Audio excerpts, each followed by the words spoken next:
Ah, chanfle. Nicolás.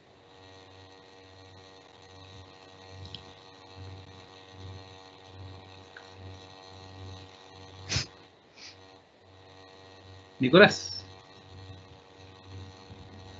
Hola. Sí, hola. ¿Sobre qué era la pregunta? Es que justo se apagó el computador y entré recién de nuevo a la reunión. ¿Ya? La pregunta es, ¿en qué, si consideramos estas señales que se ven ahí en la diapositiva, si consideramos esas señales, tenemos dos señales aparentemente bien distintas. En una se usó un periodo de muestreo, o una frecuencia de muestreo, en otra se usó otra, pero en el fondo, ¿cuál es nuestra no regla de cómo mostrar, sino que ¿por qué deberíamos mostrar a distintas tasas una en vez de la otra? ¿Ya?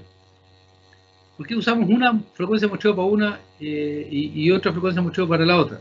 Por ejemplo, ¿por qué usamos una frecuencia de muestreo más alta para la B y una más baja para la A? ¿Y por qué no al revés, por ejemplo? ¿Ya? ¿Por qué no la misma frecuencia baja o la alta para las dos?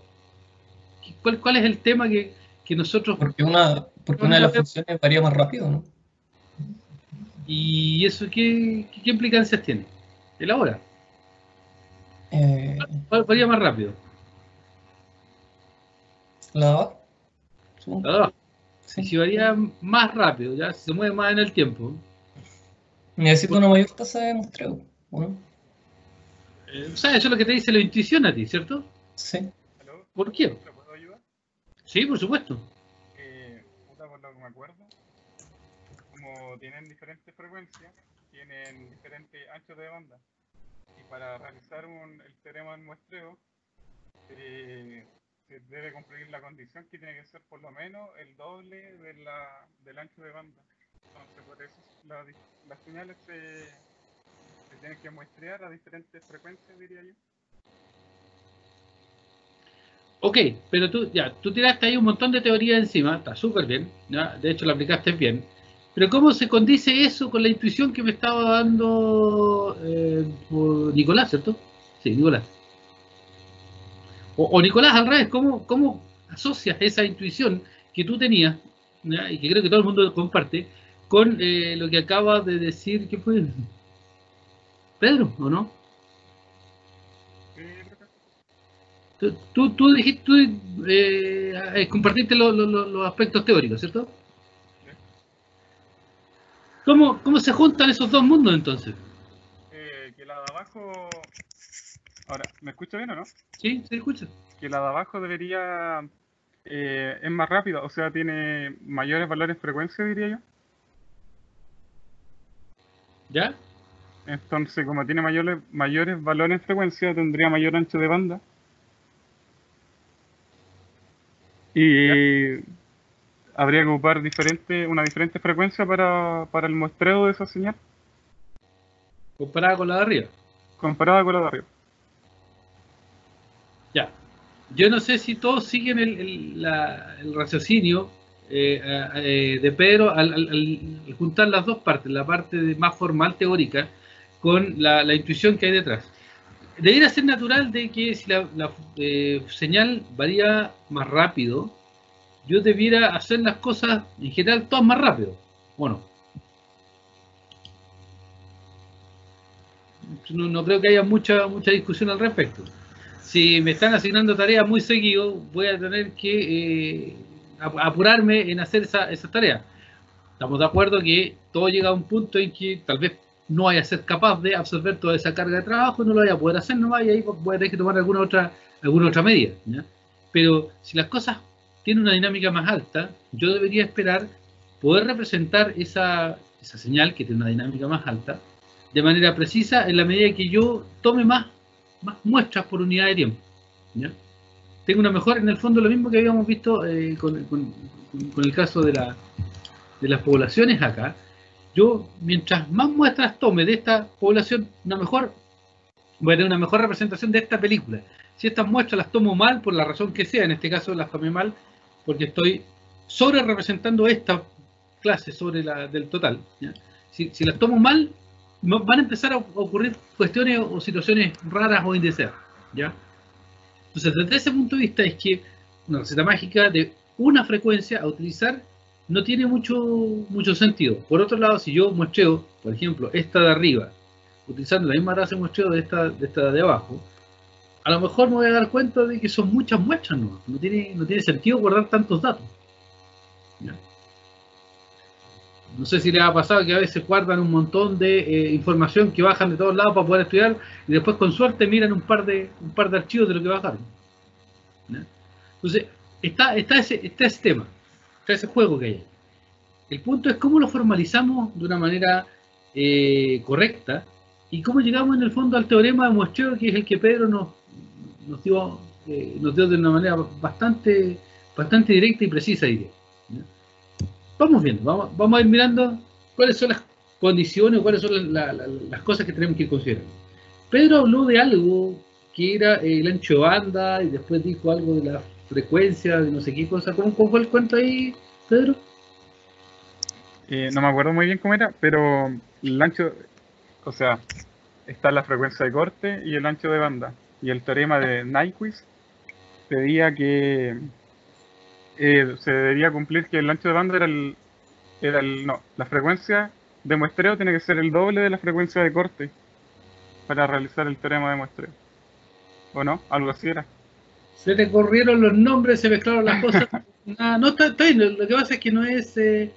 vamos a darnos cuenta ahora de que en realidad hay mucha mezcla de nombres. Y esa es un poco la cosa que vamos a despejar ahora. Pero por ahí va. ¿Ya?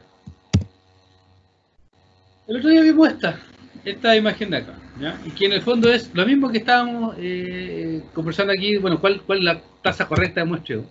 En este caso la mostramos para 3 funciones o señales distintas. La XC1, la XC2 y la XC3. La X continua 1, 2 y 3. Si yo le muestreo esas mismas 3 señales, ¿ya?, a una única tasa, en este caso a un periodo de muestreo T, entonces yo voy a obtener siempre los mismos valores que están acá, para cada una de ellas, pero en realidad si las 3 funciones son distintas, las 3 señales son distintas, yo voy a perder información, en este caso, de la dinámica de esa, de la XC3 y de la dinámica de XC2, comparado con la dinámica de XC1. ¿Ya? Entonces, cuando yo quiero muestrear, tengo que llegar y seguir algunas reglas. ¿Ya? El tema es que esas reglas vienen dadas por el teorema de muestreo y inicialmente no las teníamos. Después, hay otra parte que es como intuitiva, que le hemos visto, que yo se la he comentado varias veces, y que es el tema del aliasing, que el otro día lo escuchamos también. Y que es, si yo no escucho, si yo no muestreo bien, ya, si no respeto lo que es el formalismo del teorema de muestreo, entonces ocurren cosas raras. Y si ocurren cosas raras significa que, por ejemplo, yo si tomo muestras a la tasa que está especificada aquí, una muestra ahí, una muestra ahí, una muestra ahí, una muestra ahí, otra muestra ahí, otra muestra ahí, otra muestra ahí, otra muestra ahí, otra muestra ahí, entonces yo no sé cuál de las 2 señales, una vez que yo tengo solamente las muestras, no sé si mostré la señal en azul o la señal en negro. ¿Ya? Producto de que una tiene una dinámica, de nuevo, más alta que la otra. Lo mismo acá, en el espacio nos va a pasar lo mismo. Si estas son las frecuencias espaciales, esta es la imagen en el espacio que yo quiero muestrear. Muestrear significa en este caso, ¿cierto?, tomar una foto con una cámara digital. Si el píxel es demasiado grande con respecto a la foto que yo tengo o la que yo quiero tomar en este caso, van a aparecer cosas o van a suceder cosas raras como esto que está aquí, ¿ya? Que va a aparecer el patrón de cuadriculado, aparece como arrugado un poco, ¿ya? No sé si no sé si se nota bien en la imagen abajo. Elegí esta polera hoy día, ¿ya?, porque realmente ayuda a enfocar un poco más el problema del offset. Obviamente está medio arrugada en algunas partes, ¿ya? Pero también vemos el mismo efecto ahí. Hay un poco de aliasing, sobre todo cuando achico, porque si lo pongo en pantalla completa está bien, pero cuando lo achico hago lo que se llama el subsampling, y al hacer el subsampling espacial, de nuevo me empiezan a aparecer estos temas de aliasing, ¿ya? Y que es, en realidad yo empiezo a ver frecuencias altas como frecuencias más bajas. Eso es lo que conversamos el otro día y eso es lo que escuchamos en el fondo el otro día. Y la cuestión es bien intuitiva y la han visto muchas veces en televisión y también la han visto, por ejemplo, en televisión en dibujos animados.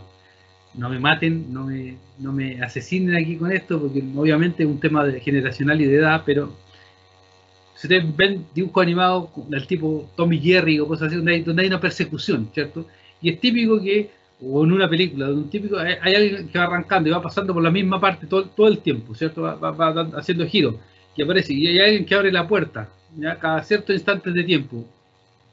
Va a ver a una persona como si estuviera parado, que pasa por ahí a la frecuencia que está abriendo la puerta. O sea, me explico. Si la persona pasa 3 veces por delante de mi puerta y yo salgo a mirar una de cada de esas 3 veces, yo voy a ver que la persona pasa el mismo instante de tiempo que yo abro la puerta, ¿ya?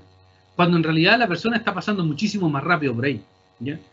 Y ese es el tema del aliasing. Yo veo que en este caso la persona que va pasando por ahí es más lenta en su recorrido, cuando en realidad va pasando mucho más rápido, pero yo no soy capaz de observar esa velocidad de operación. Y es por mi incapacidad en este caso de salir a mirar, a copuchar, a ver la puerta más rápido, para notar que la persona está pasando mucho más frecuentemente que lo que yo estoy viendo. Ese de nuevo es el efecto de aliasing, ¿ya? Entonces, de nuevo vamos al mismo tema. ¿Cuánto? ¿Qué regla necesito yo tener? ¿Y qué condiciones en el fondo tienen que estar asociadas a esa regla para yo poder representar una señal de manera correcta cuando yo la digitalizo, ¿ya? La digitalizo, en este caso, la muestro en el tiempo. Ese es todo el meollo del asunto. Y aquí empieza el primer tema, que tiene que ver con lo que dijo Pedro, ¿ya? Y él me hablaba del ancho de banda, me habló de la frecuencia máxima, y ahí como que se enredó, y tiene toda la razón del mundo en enredarse, ¿ya? El concepto del que nos vamos a apropiar al principio es el siguiente: señales de banda limitada, ¿ya? Vamos a hablar de una señal como una señal de banda limitada si su espectro, ¿ya?, tiene un soporte compacto. ¿Qué significa eso? Una cuestión recontra simple. Si yo tengo x de t y tomo la transformada de Fourier de x de t, ¿ya?, y la llamo xf, una función cualquiera tiene soporte compacto si sobre un cierto valor todos los valores de la función son cero, de ahí hacia arriba, ¿ya? ¿Qué es el caso, por ejemplo, de esta de aquí? ¿Se fijan? Para f mayor que w y menor que menos w, o sea, cuando el valor en este caso de la frecuencia es mayor que el valor absoluto de w, entonces x de f es 0, ¿ya? Ese es el soporte compacto de esta señal. Tiene un soporte finito, en un conjunto, en un intervalo finito, ¿ya? Lo mismo en esta de acá, ¿se fijan? No parte en cero, no está centradita en cero como está aquí, sino que parte más arriba. En la frecuencia de F0, la frecuencia de F0 está un poquito más arriba y un poquito más abajo. F0 más W y F0 menos W, ¿ya? Esta también tiene soporte compacto y también es una señal de banda limitada. Esta de acá, no. Si se fijan bien, hay 3 puntitos ahí que significa que esto sigue hacia los lados para siempre, ¿ya? Entonces no tiene soporte compacto porque a partir de, ustedes pueden tomar cualquier valor de frecuencia, de ahí hacia arriba siempre hay un valor distinto de cero para la función o para la descripción del espectro, ¿ya? Esa es una señal de banda limitada, ¿se fijan?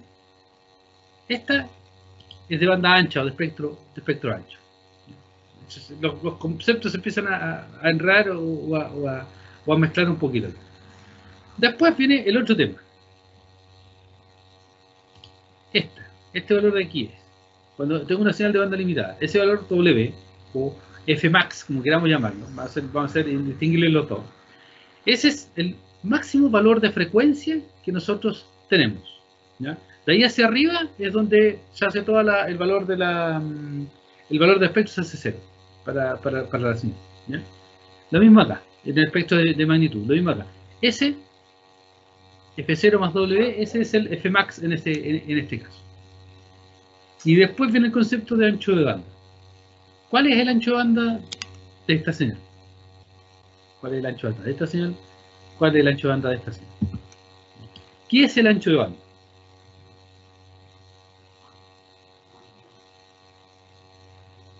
La mayor frecuencia de la señal. Entonces el ancho de banda, es lo mismo que la frecuencia máxima.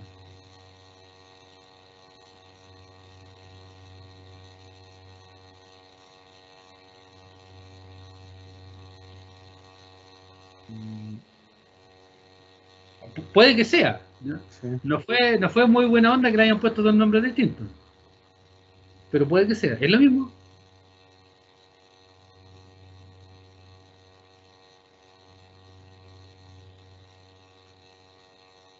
Sí, en una señal, sí.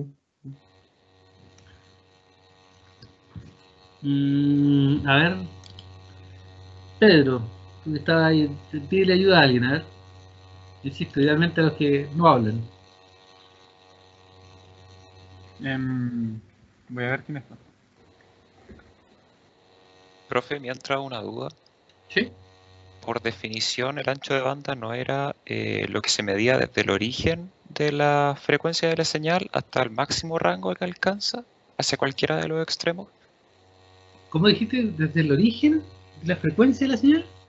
Claro, el ancho de banda por la definición, ¿Ya? creo, según no me acuerdo en qué curso lo había visto el año pasado, era lo que se medía desde el cero hasta, o sea, el origen de la señal, por ejemplo, en ese dibujito, hasta el W, digámosle así, que sale en la parte de frecuencia. ¿Ya? Entonces uno tomaba como ese rango y lo que llegara se definía como el ancho de banda. ¿Ya? Ok. ¿Quién más? Pedro, ¿a quién elegiste para que te ayude? Gonzalo Muñoz, si es que quiere. No, nada, ese es que quiere. Hola. La pregunta Hola. era, ¿qué es el ancho de banda? ¿Sí? ¿Qué es el ancho de banda? ¿Cómo se define? ¿Qué es? ¿Qué se entiende? Es que ahora yo me acuerdo de procesamiento, no me acuerdo, vamos, pero que también lo dictaba usted el semestre pasado, que usted decía que el término ancho de banda está muy usado en diferentes ámbitos. En Internet hablan de ancho de banda como la capacidad de enviar datos, la velocidad. También tenemos podemos llamar ancho de banda el- la máxima frecuencia que tiene una señal. Y también yo he escuchado utilizar el término ancho de banda como lo estaba diciendo Martín hace un rato. Entonces, depende en qué ámbito, en qué contexto estemos hablando. ¿Ya? Ya, gracias. Primero, nada que ver con el curso, pero es realmente agradable darse cuenta de que de repente lo escuchan a uno, ¿no? Segundo, acá ancho de banda, perdón, Jonathan dice, ancho de banda no son las, dice, pregunta, no son las frecuencias donde se concentra la mayor potencia de la señal. Tal cual dijo, no es que no haya estado poniendo atención, pero fue Gonzalo, ¿cierto? Gonzalo comentó recién lo del ancho banda, Sí. ¿cierto? Sí. Ya, tal cual dijo Gonzalo, el concepto de ancho banda, aunque nos centremos en, qué sé yo, procesamiento de señales o en comunicaciones digitales, ¿ya? O en comunicaciones en general, aunque nos centremos ahí, la definición de ancho banda siempre se presta a confusión porque hay muchas, ¿ya? Y ese es el tema. Depende de cómo, del libro en que ustedes estén utilizando, de la escuela y de un montón de cosas. El ancho de banda es una cosa para un autor y para otros autores es otra cosa, ¿ya? Vamos a ir mirándolo así. Primero, miremos esta aquí, la voy a agrandar un poco, ¿ya?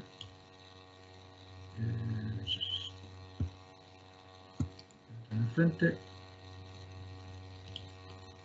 Consideremos este espectro en frecuencia. Estamos claros que W es la máxima frecuencia distinta de cero para la cual el espectro de la señal, en este caso, es mayor que cero, ¿cierto?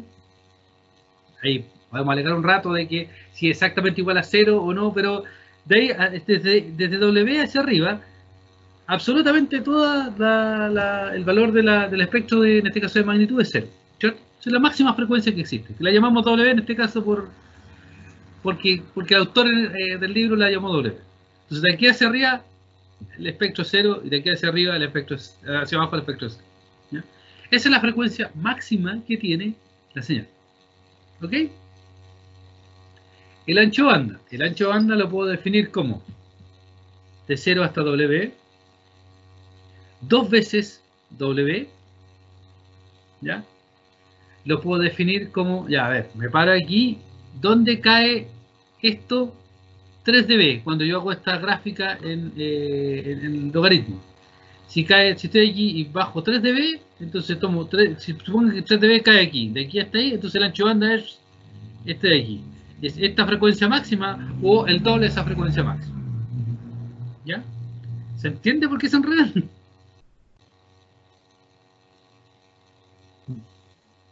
¿Ya? Entonces, yo prefiero no hablar de ancho de banda, a pesar de que está medio mezclado ahí entre medio en la definición. Y cuando hablo del teorema Mostró, yo prefiero hablar siempre de frecuencia máxima, ¿ya? Por las distintas definiciones que hay de ancho de banda. Entonces, vamos a hablar de que una señal de banda limitada es aquella señal de que, como dice aquí, a partir de un cierto valor de frecuencia que, para efectos prácticos, llamémosle Fmax, de ahí hacia arriba, su espectro de magnitud es 0. ¿Ya? Para efectos de esta, entonces, la frecuencia máxima es esa, es F0 más W. F0 más W, todo eso negativo. ¿Ya? El ancho de banda, bueno, pongámonos de acuerdo de ahí si quieren en una definición de ancho de banda, cualquiera, la que ustedes quieran. Si nos ponemos de acuerdo que el ancho de banda es de aquí hasta la frecuencia máxima, entonces el ancho de banda es, en este caso, de esta señal de aquí es F0 más W, el de esta es W y el de esta es infinito.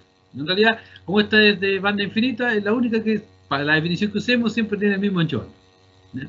Si decimos que ancho de banda es el doble de la frecuencia máxima, entonces el ancho de banda de esta es 2 veces F0 más 2 veces W, el de este es 2 veces W, ¿ya? Y si decimos que el ancho de banda de esto depende de cuando yo calcule los 3 dB de caída con respecto a, y ahí empieza el batado otra vez, si es con respecto a 0, si es con respecto al máximo, entonces tenemos que definir el ancho de banda de esa manera, ¿ya? Y de nuevo, si vamos a considerar el delta de frecuencia tanto positivo como negativo, o solamente desde el 0 hasta la frecuencia, ¿ya? Entonces, todos esos enredos terminan cuando yo digo, miren, ¿saben qué? Banda limitada de Fmax hacia arriba es 0. En realidad de aquí debería haber puesto valor absoluto, ¿verdad?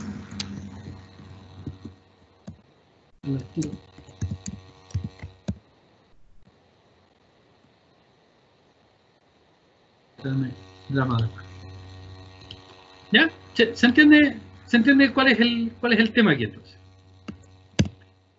En ese caso entonces, y aquí es donde se empieza a perder un poco de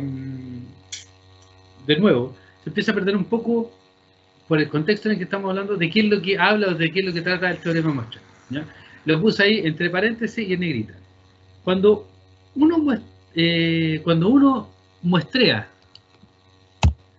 señales, insisto, de banda limitada, no vamos a hablar hasta el final de esta cuestión de las señales de banda ancha o no limitada.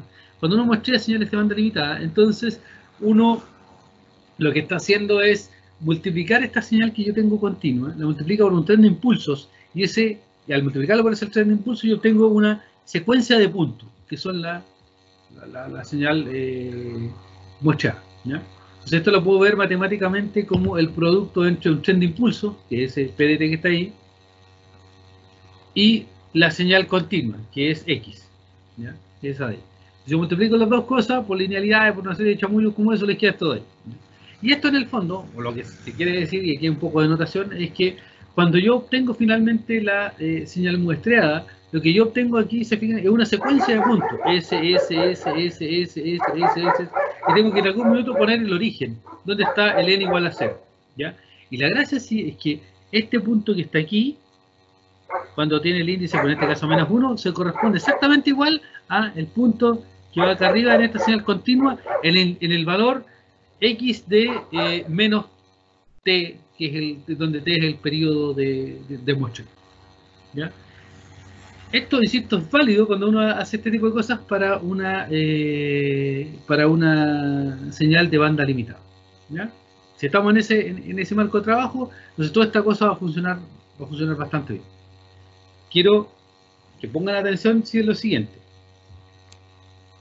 El muestrear la señal x de t para obtener una señal muestreada x de s significa multiplicar una señal por otra señal en el tiempo.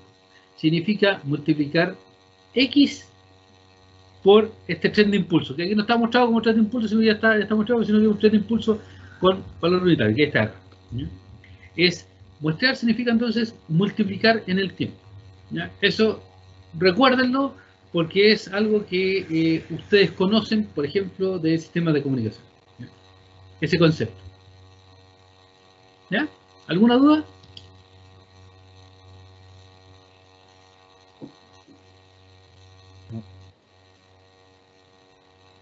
¿Alguna duda?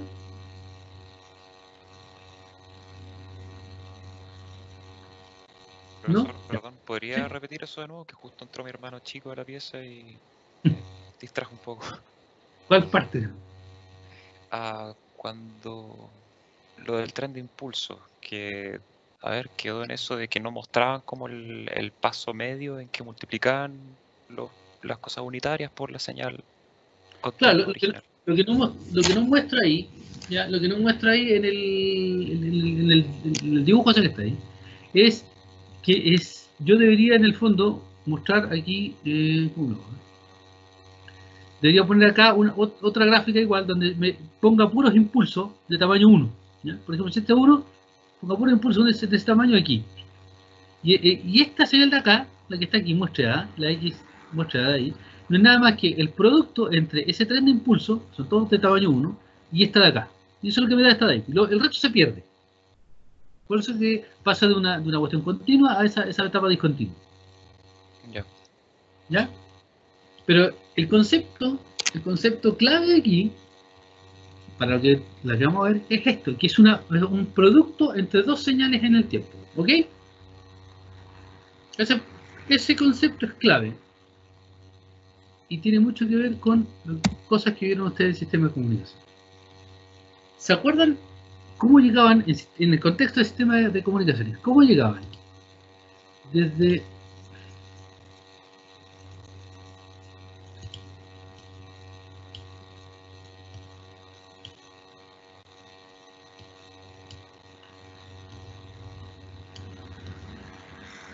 ese espectro a ese espectro del sistema de comunicaciones,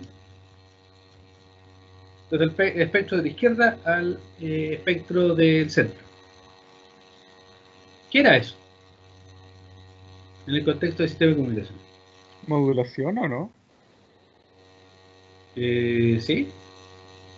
¿Pero qué significa? ¿Qué era eso? ¿No era cuando se le multiplicaba la señal por un seno o un coseno? ¿Ya? Y creo que ¿Y? por Fourier salía como que se le sumaba la frecuencia también. No me acuerdo cómo se llamaba, pero era como la frecuencia propia del seno y el coseno la que estaba. ¿Y qué hacían en el tiempo? Lo Ustedes desplazaban. tenían una señal X en el tiempo, ¿cierto? Que tenía este espectro. La señal análoga que tenía este espectro. ¿Cómo la llevaban acá arriba? En el tiempo. ¿Cómo hacían eso? ¿Con qué operación? Es la modulación de la que ustedes me hablan. ¿Pero con qué operación lo hacían?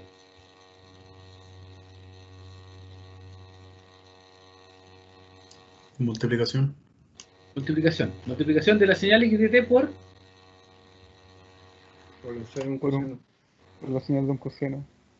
la señal de un coseno, ¿cierto? Podía ser seno, pero un coseno, igual la misma historia. Al final hay uno que se corría, uno que cuando era un coseno, quedan las dos así, y cuando era un seno, quedaba una cosa así, ¿cierto?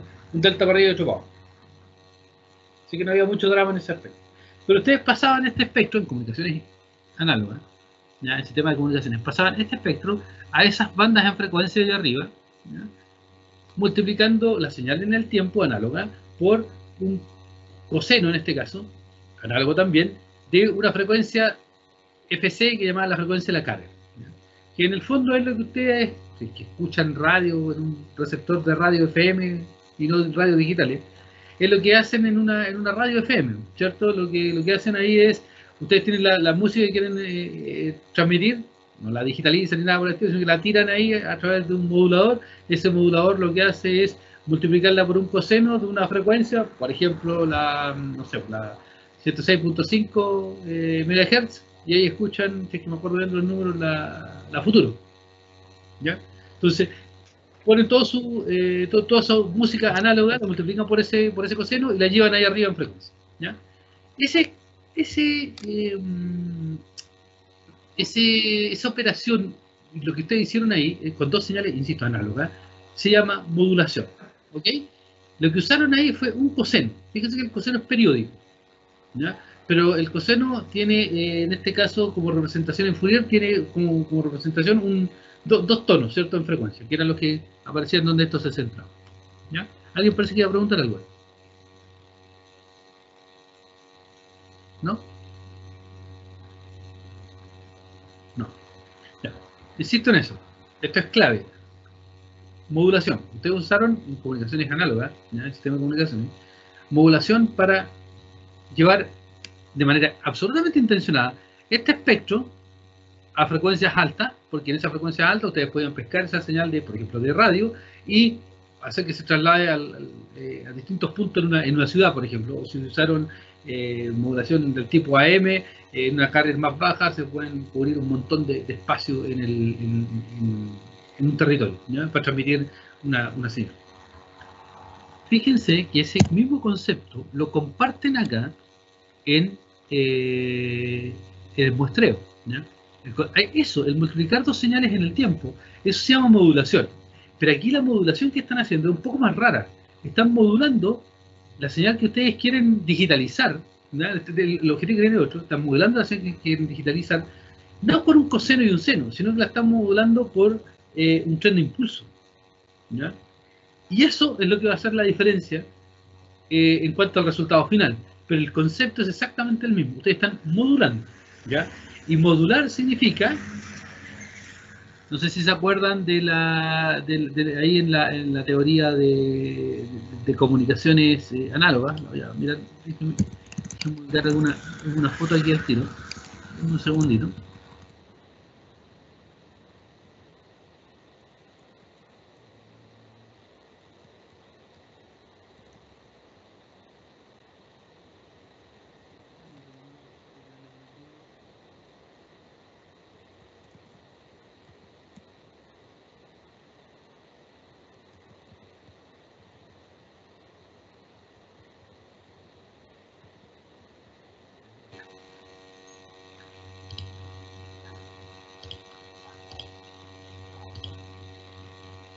Mira, aquí tienen un ejemplo de una modulación, ¿cierto? Esa que está ahí y debe haber otra más atrás.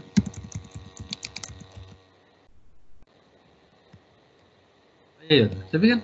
Ahí hay una señal que está modulada, ahí hay otra que está modulada. Y ese es el concepto que yo creo que miremos aquí. Ahí está la frecuencia del coseno, ahí está abajo, ¿cierto? Y aquí está la envolvente. ¿Qué era la envolvente de la señal modulada? ¿Qué representaba? La amplitud. ¿La amplitud de quién? ¿De quién? De la señal de baja frecuencia, que era la que yo quería llevar a la frecuencia de la carrier, o la amplitud de la frecuencia de la carrier.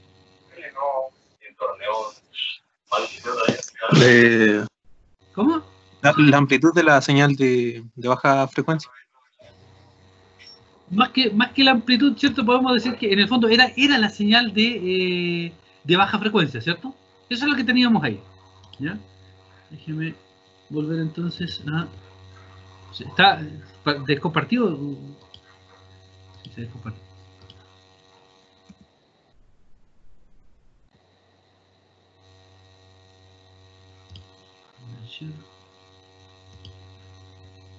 Miren acá, de nuevo. ¿Dónde está la señal de alta frecuencia? Ahí está el tren de impulso, ¿cierto? Y aquí está el envolvente. ¿Y qué es el envolvente? La señal continua. ¿Lo ven? De nuevo, y a eso es lo que voy, de nuevo tenemos el mismo efecto, porque esto es modulación. El proceso de muestreo de una señal de banda limitada es modular, ¿ya? Es modular la señal que yo quiero digitalizar con un modulador bien particular, que es un tren de impulso, no es un puro coseno, ¿ya? Coseno es más suavecito, me permite esas cosas. Este tren de impulso es un muestrador ideal y lo que me hace es, en el fondo, trozarme la señal y dejarme puros puntitos nomás, ¿ya?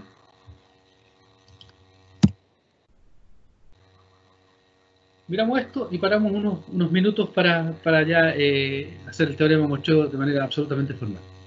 Hay un teorema que se llama el teorema de dimensionalidad, que lo que establece es que cuando nosotros tenemos una señal, ¿ya?, de ancho de banda, y está escrito así, no me peguen a mí ni nada por el estilo, está así nomás, ¿ya?, de ancho de banda igual a Fmax, ¿ya?, no es el 2, es el ancho de banda.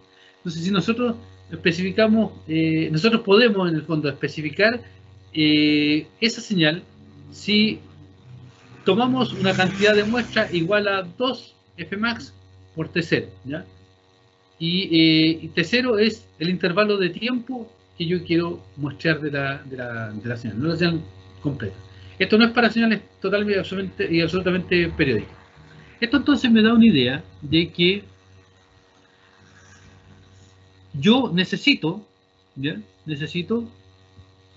distintas frecuencias de muestreo o intervalos de muestreo para distintas señales, ¿ya?, de distinto tipo. Esto me lo formaliza en primer lugar. Esa es la gracia que tiene el teorema de la dimensionalidad. Y es el primer paso para encontrar el teorema Mocho. Ojo que aquí no habla de señales de banda limitada, sino que habla de ancho de banda. Pero eso inmediatamente implica, de acuerdo a lo que nosotros vimos acá, que son y van a tener que ser siempre de banda limitada, ¿ya? Ese es el concepto clave y vital aquí. Si no son de banda limitada, estamos en problema. ¿Ya? Consultas.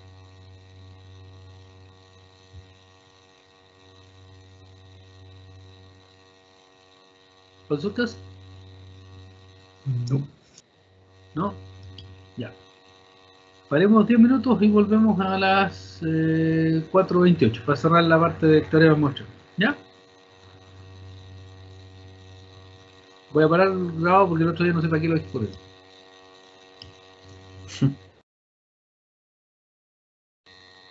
No me gusta eso. No, pero sí.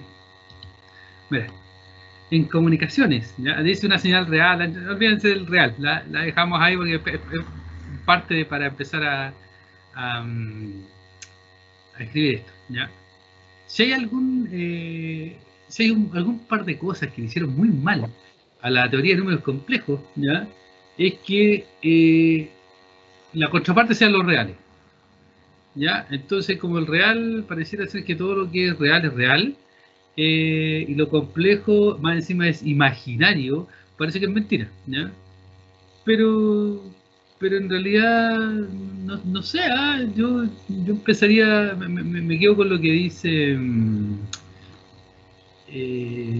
chuta, se me fue el nombre matemático en este minuto, pero hay una frase súper buena en matemática que dice que Dios creó los enteros, el resto es todo creación de la humanidad, ¿ya?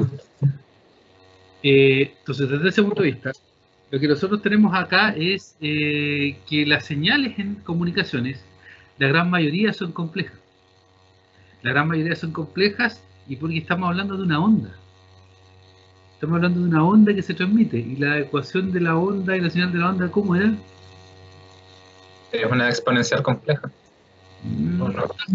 Estamos, ¿no? Pero exponencial compleja.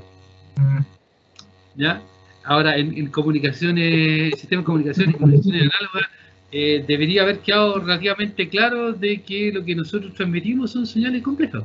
De hecho, cuando modulamos con el seno, estamos metiendo la fase, la componente cuadratura, que esa es la que está en 90 grados y me da el plano complejo en el fondo. ¿Ya? O sea, rebuscar la pregunta no es, cuesta asimilarlo, ¿ya? Cuesta asimilarlo por los nombres. Compleja, imaginaria, parece que son mentiras. Al contrario. En comunicaciones es lo que tenemos, ¿no? De hecho, toda la representación de señales que vamos a hacer después, cuando nosotros hablamos de ¿cómo se llama? Cuando hablamos de la representación de señales en fase y en cuadratura, se basa en eso, ¿ya? Cuando ustedes vieron, me parece que no lo ven en teoría de circuitos, el concepto de fasor, el fasor también es complejo. Entonces no se dejen llevar por los nombres, ¿ya? Y no se dejen llevar, en este caso, no se dejen llevar por los nombres. Pero más que eso, no se dejen llevar por los comentarios a veces que algunos que algunos profesores hacen de que las cosas son todas reales y que los otros son complejos. No, no, no es así. Absolutamente no es así. Así que no es para nada incidental la pregunta. Es parte del juego y, insisto, cuesta absorber eso, cuesta harto absorberlo. Lo mismo que la parte de probabilidades. Yo entiendo que ustedes no estén claros porque es así nomás, pues, si toma tiempo. Toma tiempo madurar, digerirlo, entenderlo, y cuando creen que lo entienden, menos lo entendieron. Es un poco así. ¿Ya? Tienen que ir dando vuelta. O sea, es parte del aprendizaje, si no, no es todo para ahora. ¿Ya? ¿Alguna otra duda? Sobre todo si hay otras dudas de esas medias existenciales, también es bueno aclararla en este minuto.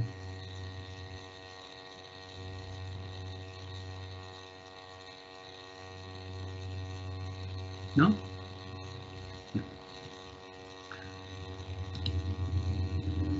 Teorema de muestreo. El teorema de muestreo o el teorema de Nyquist y Shannon, están ahí por si acaso. Vamos a mirar la versión light porque en el fondo está súper sintonizada a cuando la frecuencia de muestreo es igual al doble de la frecuencia máxima. ¿Ya? Pero la formulación está completa en el libro y un poco más amplia que eso, no varía en casi nada. ¿Ya? Lo que hace es que muestrean un poquito más o un poquito menos. Entonces lo que ustedes tienen es, si tienen una señal, aquí se usa el concepto de ancho de banda como Fmax, ¿cierto? O sea, si tienen en el fondo, digámoslo así, yo estoy usando la misma formulación o definiciones que usan en el libro, ¿no? Por eso que use ancho de banda igual al Fmax. Ustedes tienen una señal donde sobre el valor de Fmax, el espectro de magnitud es 0, ¿ya? Entonces, si esa señal se muestrea a un periodo igual a al inverso de 2 veces esa frecuencia máxima, entonces lo que nosotros obtenemos es una secuencia de puntos. Esa misma secuencia de puntos que estamos hablando aquí, esa de ahí, esa de que es la misma acá, ¿ya? Obtenemos una secuencia de puntos, ¿ya? Si hicimos todo eso, tuvimos el cuidado de saber cuál es la frecuencia máxima que tenía la señal, y ya mostramos al doble de esa frecuencia Fmax, incluso puede ser un poquito más y todavía esta fórmula igual es válida. Entonces, si ustedes me dan esos puntos que nosotros muestramos, ¿ya? Esos puntos que denotan esta secuencia que está aquí, denme los puros puntos, ¿ya? Y esta secuencia de números de ahí. Díganme cuál fue la frecuencia de muestreo que se utilizó.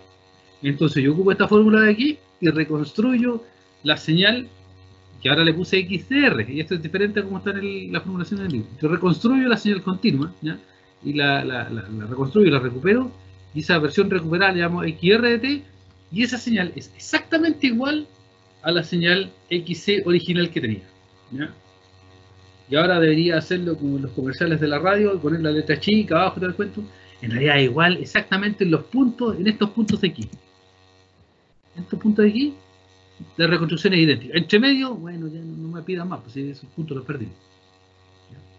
Pero la reconstrucción va a ser suave, producto de que nosotros vamos a usar esta señal, ¿ya?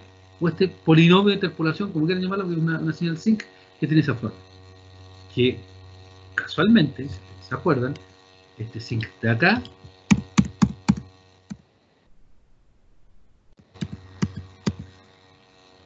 es este zinc de acá, y era justamente las que no eran de banda limitada, porque esta es de banda limitada, esta es de banda limitada y esta era de banda ancha o de banda infinita, ¿ya?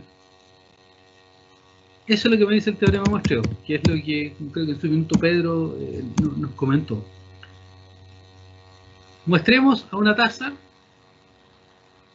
2 veces una tasa que no es el periodo, ¿cierto? Una tasa que sea igual o superior a 2 veces la frecuencia máxima. Si quieren peleamos el que sea igual o que sea mayor que 2 veces la frecuencia máxima que tiene la señal.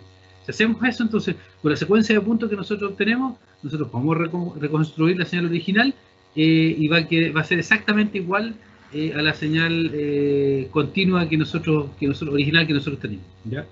Pero yo insisto, es igual en el tiempo, no es igual solamente en los puntos donde nosotros muestramos. Donde es igual es en frecuencia, ¿ya? Esa es la letra chica. Esa es la letra chica de todo lo que está aquí. ¿Ya? No sé si me explico.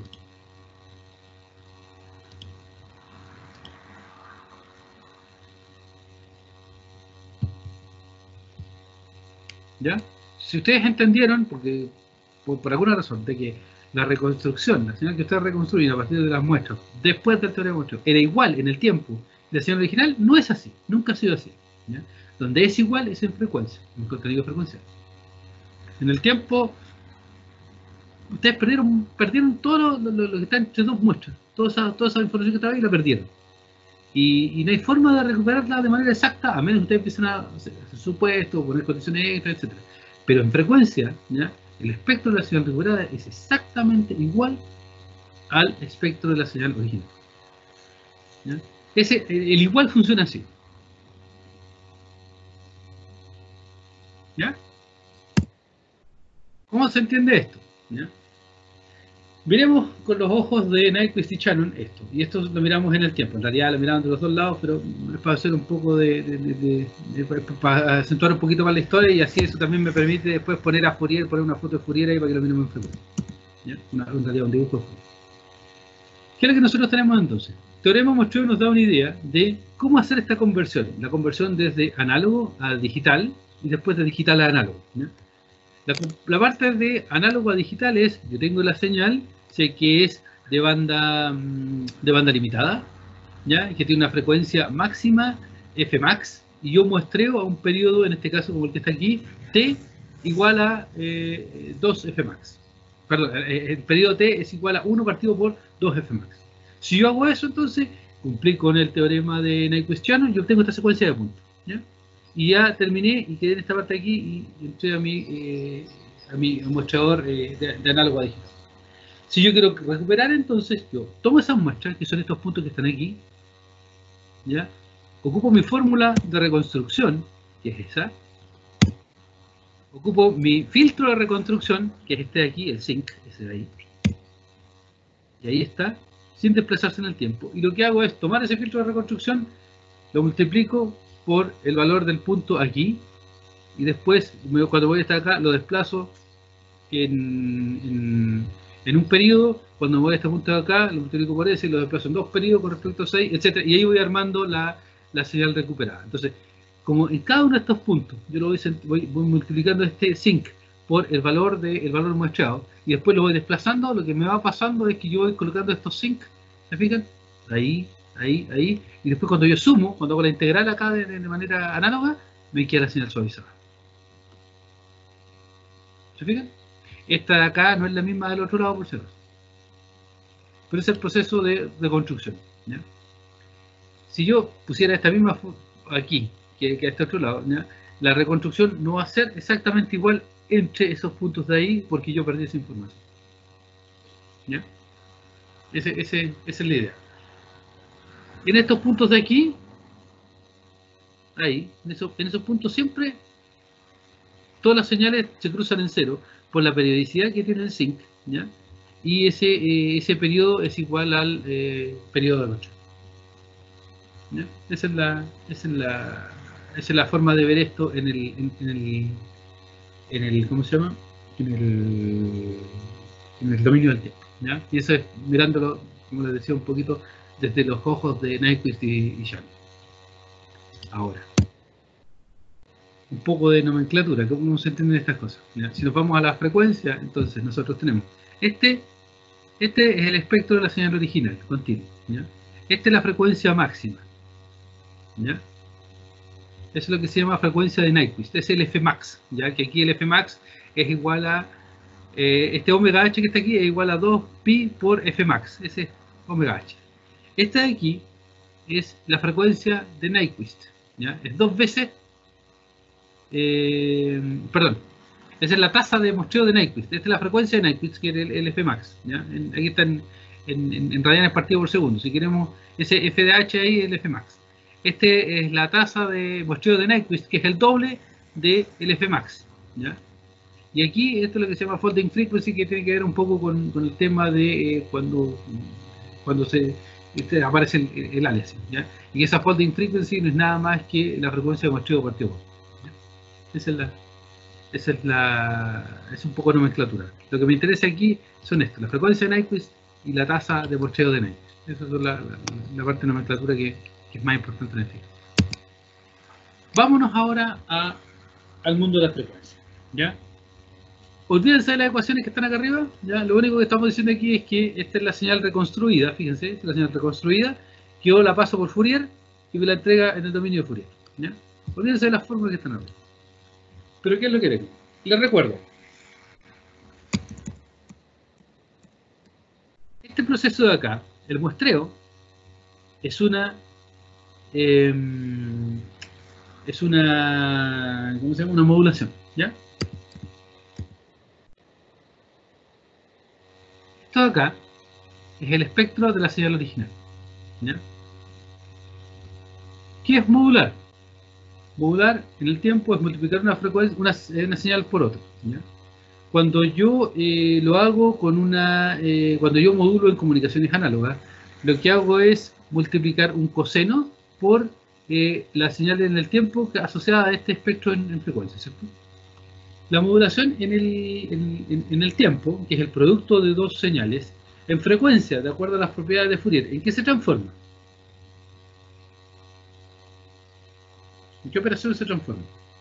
La multiplicación multiplico dos señales en el tiempo y hago la transformada de Fourier de esa multiplicación de señales en el tiempo. ¿Qué operación obtengo en frecuencia? Convolución. Convolución. ¿Ya? Perfecto. Si yo tengo una señal cualquiera, X, y hago el producto en el tiempo por el coseno, ¿ya? En frecuencia, ¿qué es lo que voy a obtener entonces? Voy a tener la convolución entre la transformada de Fourier de la señal que yo tengo y la transformada de Fourier del coseno. La transformada del Fourier del coseno, ¿qué es? ¿Qué función es en frecuencia? Dos deltas.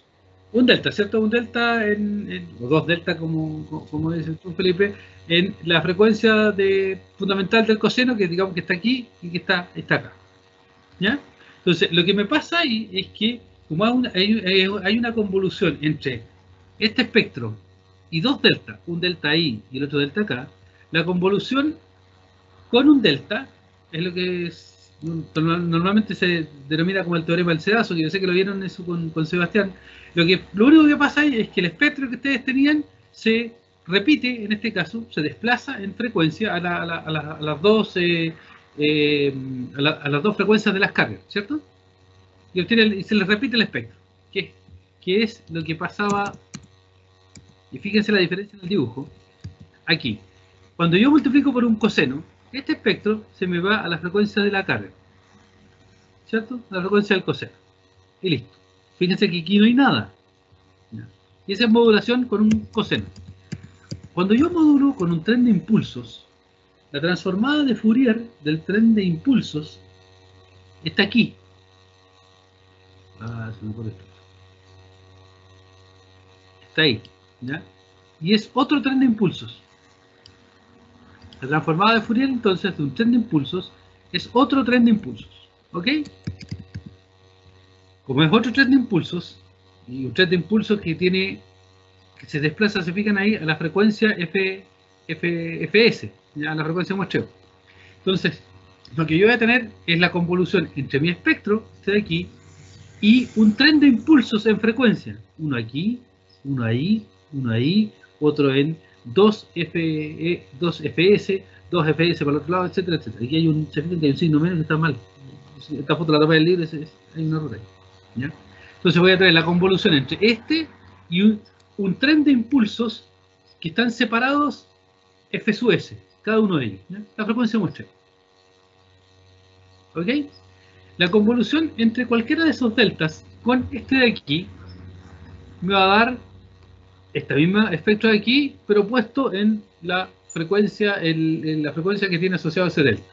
Por eso es que ahora, a diferencia del caso de la modulación, me aparece el espectro aquí centrado en 0, me aparece centrado en la frecuencia de muestreo negativa, en la frecuencia de muestreo positiva, a pesar de lo que dice ahí. Después se me repite en 2 veces la frecuencia de muestreo, en 3 veces la frecuencia de muestreo, en 4 veces la frecuencia de muestreo, y así en los negativos. ¿Se fijan? El espectro se me repite en todo el espectro de la señal continua original, se me repite en múltiplos enteros, incluido el 0, de la frecuencia de muestreo.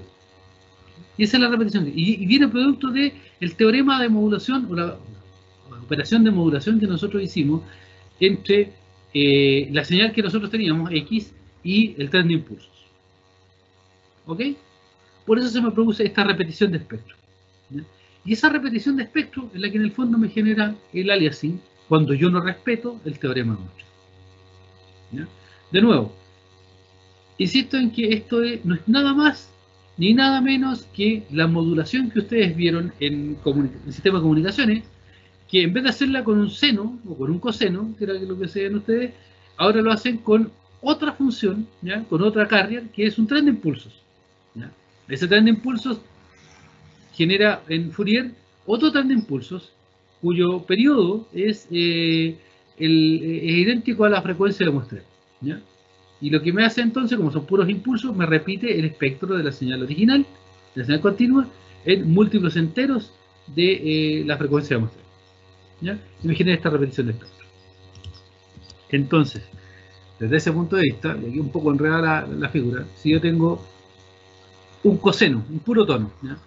Un puro tono, y yo lo muestreo, entonces, cuando yo lo muestreo por un tren de impulsos que cumple, la frecuencia de muestreo, se fijan, cumple con ser 2 veces, ¿ya? Mayor que 2 veces la frecuencia máxima que tiene aquí, este espectro de aquí se me repite en 0, se me repite en F sub S negativo, en F sub S positivo, y se me repite en 2 F sub S, en 3 F sub S, etc. ¿Ya? Y si yo me centro entonces en ese espectro después, en esa porción del espectro que está entre la mitad de la frecuencia de muestreo negativa y la mitad de la frecuencia de muestreo, yo obtengo el espectro exactamente de la señal original. Sin embargo, si yo no cumplo con el teorema de muestreo, ¿ya? Yo cumplo que tengo el F máximo, en este caso, denotado F0, mayor que la mitad de la frecuencia de muestreo, ¿ya? O sea, no cumplo con el teorema de muestreo, lo que me va a pasar es que este espectro se me va a repetir aquí, en 0, centrado en 0, ahí está para abajo. Este espectro ahora se me va a repetir centrado en F sub S, por lo tanto, este va a aparecer ahí, ¿ya? Y este va a aparecer acá. Este espectro se va a repetir ahora en centrado en F sub S, este me va a quedar aquí, ¿ya? Y este me va a quedar acá. Y cuando yo me centro de nuevo exactamente entre menos F sub S y F sub S medio, ¿ya? Menos F sub S y menos F sub S medio, estos valores de aquí, de frecuencia, se me van a repetir al otro lado. ¿Ya? Perdón, se me van a cruzar y me van a aparecer, se fijan, me aparece un espectro, en este caso, que no se corresponde con el espectro original, que era ese. ¿Ya? Ese de ahí. Esto es lo que pasa, esto es el aliasing. Esto es lo que escuchamos el otro día, como que una frecuencia de 800 Hz terminaba escuchándose como una de 246 o algo por el estilo. ¿Ya? ¿Se fijan? Era mucho más alta la frecuencia original, pero nosotros la terminamos escuchando más baja, producto de que, debido al teorema de muestreo, nosotros, como muestramos a una frecuencia F sub S, no somos capaces de distinguir ninguna frecuencia superior a la mitad de la frecuencia de muestreo. Cualquier cosa que veamos de ahí hacia arriba, la vamos a, en el fondo, modular y colocar como una frecuencia en ese rango. ¿Ya? De ahí la importancia de que se produzca, que se respete el tema de que se debe muestrear a una tasa igual o superior a 2 veces la frecuencia máxima que aparezca en la señal continua que nosotros queremos mostrar. ¿Ya? No sé si queda claro ahí o queda más claro con el típico mono que han visto en comunicaciones, ¿ya? En sistema de comunicaciones, que es este de aquí. Un segundo.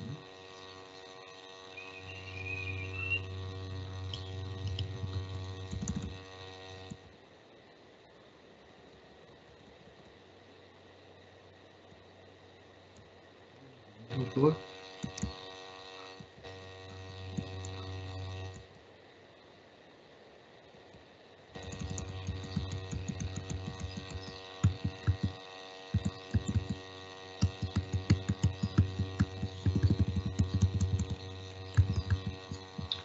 No.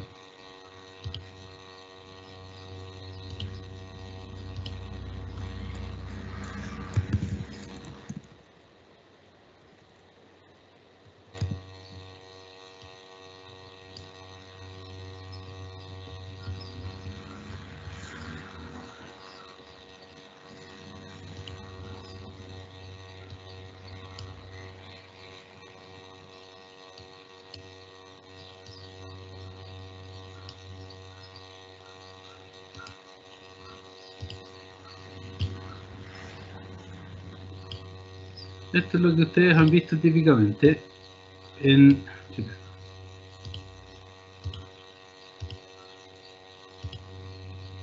otros cursos. Y este es el espectro de la señal que ustedes quieren, en este caso digitalizar, ¿ya? Muestrear. Si este es el espectro y ustedes muestrean a una tasa tal que esta frecuencia máxima sea menor que la mitad de la frecuencia de muestreo, entonces lo que les va a pasar, ¿ya? Si esta frecuencia máxima, esa y esa, es menor que la mitad de la frecuencia de muestreo, eso que está ahí, ¿ya? Esa es la frecuencia de muestreo. Lo que les va a pasar es que van a tener ahí lo que se llama una banda de guardia o un espacio ahí que les permite evitar el aliasing, y ustedes van a estar cumpliendo con el teorema de muestreo. Esto lo pueden estirar hasta que esta frecuencia de muestreo sea exactamente igual al doble de la frecuencia máxima. Esto puede llegar hasta acá y no hay ningún problema. En cambio, si ustedes no cumplen con eso, entonces muestren a una tasa más baja. Este espectro de acá, ¿ya? Se va a repetir centrado en esas cosas de acá y se les va a producir el overlapping, ¿ya? El traslape entre el espectro original, pero llevado a la frecuencia, en este caso, menos 2pi por f sub s, y a la de acá menos 2pi por 2 f sub s, etc. Y se les va a traslapar, les va a producir, les va a generar un espectro de esta naturaleza. Con traslape se van a sumar, se van a producir distorsiones, etc. O sea, va a pasar, si es un tono más puro, va a pasar de que van a haber frecuencias que eran más altas como un tono más bajo, ¿ya? Esto es el concepto, y de ahí viene el concepto de que se traslapen los espectros cuando no se respeta el teorema de muestreo. Es porque la operación de modulación que ustedes hicieron del espectro de la frecuencia original, de la señal original, ustedes ahora lo llevan a múltiplos enteros de la frecuencia de muestreo porque modularon la señal original con un tren de impulsos, ¿ya? Esa es la explicación en frecuencia de lo que hicieron, ¿ya? No sé si queda claro lo que acabamos de mostrar. Sí, profe. Ya, estoy tratando de mostrarle el concepto del muestreo desde las dos ópticas, desde la óptica del tiempo y desde la óptica de la frecuencia.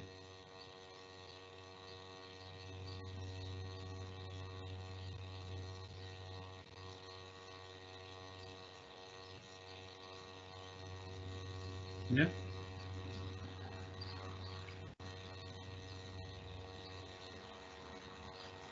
No sé si tienen alguna pregunta.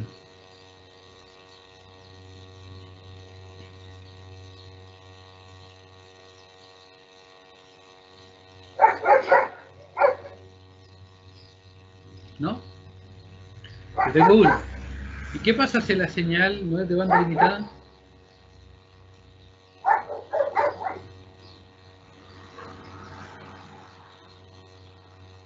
¿Qué pasa si la señal, por ejemplo, es ruido gaussiano blanco? Nosotros dijimos que el espectro era plano, o sea, tenía ruido, esa tenía componente de frecuencia en todo el espectro, desde 0 hasta el infinito. Se tenía potencia infinita, que hasta raro eso. ¿Qué hago ahí? ¿Cómo muestreo esas cosas?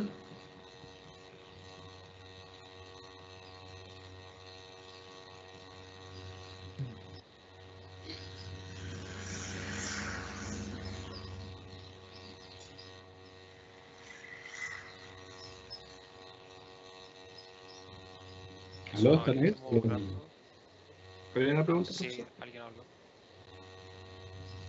La pregunta fue si la señal no es de banda limitada, si es de banda ancha o super ancha, o de banda infinita, como el ruido blanco. ¿Cómo muestreo eso? Hay que aplicar un filtro pasa abajo. Hay que limitar la señal nomás y después mostrarla. ¿Alguien más opina igual?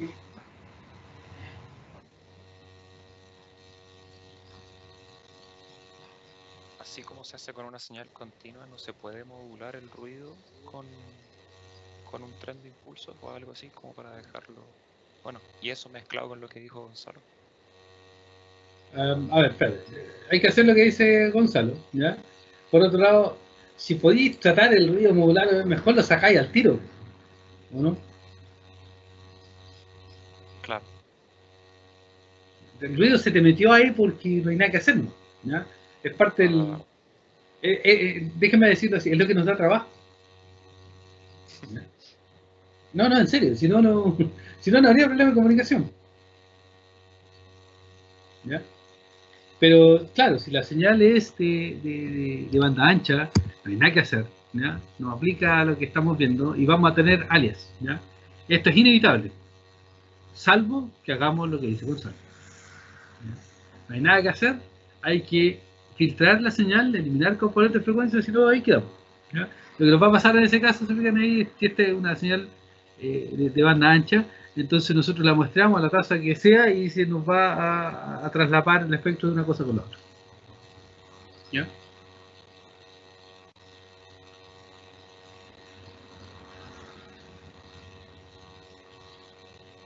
Eso es absolutamente inevitable y eso es lo que nos va a pasar. ¿Dudas?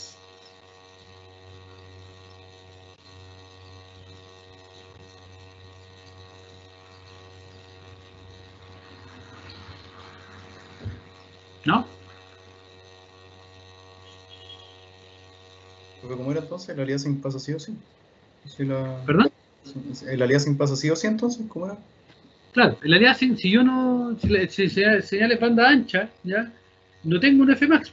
Entonces no puedo elegir un 2 Fmax y no puedo mostrar a una tasa infinita. Entonces, cierro los ojos, muestreo y que sea lo que Dios quiera, ¿ya? Ahora, la otra opción es, bueno, ¿sabe qué? Pongo un filtro pasado abajo, corto la señal al principio en el espectro, la limito ahí una frecuencia máxima y después muestreo. Alguien me va a decir, bueno, pero ahí usted va a perder componente de frecuencia, va a perder parte del espectro. Así nomás va a ser. Entonces tengo que elegir entre cortar la señal original en el espectro a un cierto ancho de banda que yo tengo que decidir por algún criterio y pierdo información, o me quedo tomo la señal, la muestreo y de ahí, bueno, me pongo a rezar nomás que los 200 Hz que yo estoy viendo realmente sea de los 200 Hz originales que venían en el espectro y no sea una cuestión que por aliasing me sumó o me restó ahí. De todas maneras, no tengo nada que hacer ahí, es absolutamente insalvable la situación, y obtengo aliasing o obtengo distorsión, ¿ya? O las dos cosas.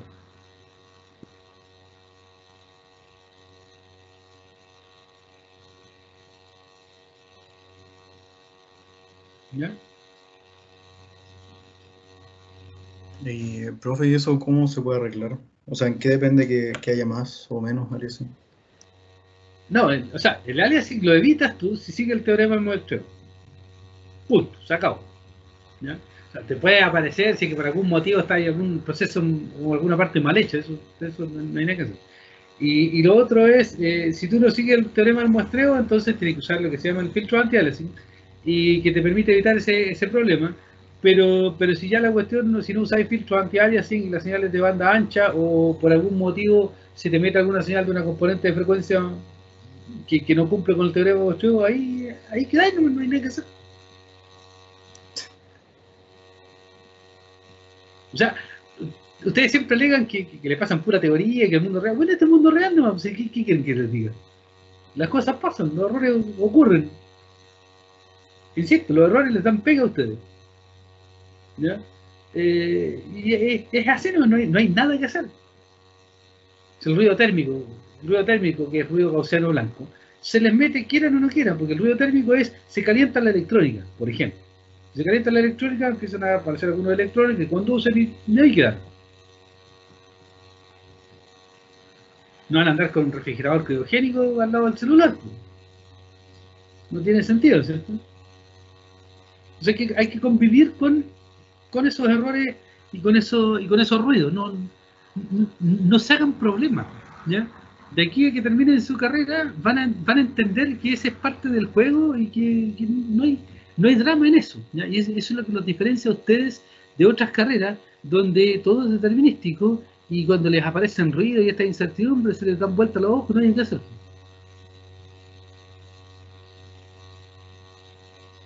¿Ya?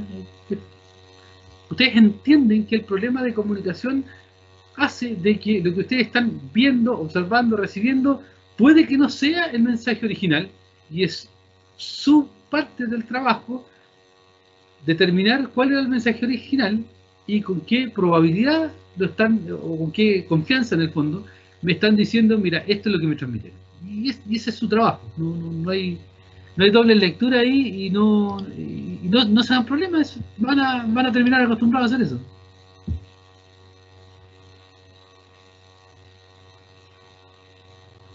No sé si les complica lo que les estoy diciendo o no, pero así es.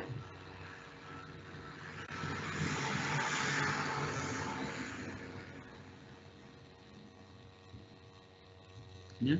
¿Algo más?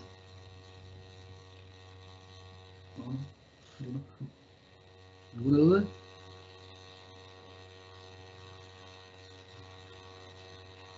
¿No?